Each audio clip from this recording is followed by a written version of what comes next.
2007 में वसीम अकरम की नजर किसी जौहरी की तरह मोहम्मद आमिर पर पड़ी तो परफॉर्मेंस देखकर ये कहने पर मजबूर हुए कि आमिर 18 साल की उम्र में इनसे कई ज्यादा होशियार बॉलर हैं। पाकिस्तान अंडर 19 टीम का दौरा इंग्लैंड मोहम्मद आमिर की पहली बड़ी कामयाबी का दरवाजा बना, जहां उन्होंने 8 विकेटें उखाड़ी। मैदान क्रिकेट में इसके बाद आमिर का नाम उभरता हुआ सितारा बन गया। 2009 में डोमेस्टिक क्रिकेट खेली और एक साल में ही 55 विकेटें हासिल करके 2009 इंग्लैंड में होने वाले T20 वर्ल्ड कप में अपनी जगह बनाई। आमिर की रफ्तार और शानदार बॉलिंग टीम ग्रीन के लिए कामयाबी का शगुन साबित हुई और पाकिस्तान ने T20 वर्ल्ड कप जीत लिया।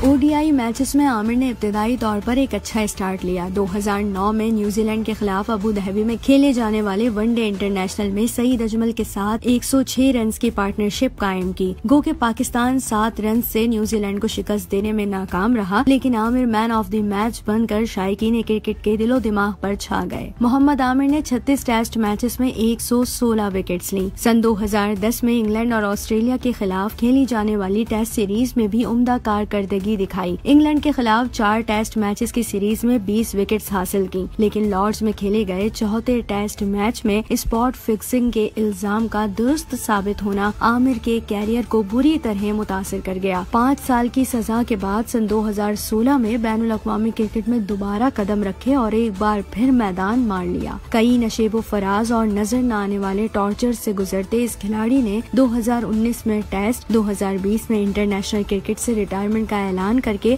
अपने फैंस को उदास तो किया, लेकिन मैदान क्रिकेट में मोहम्मद आमिर के बिताए लम्हे आज भी शायकीन क्रिकेट याद कर रहे हैं।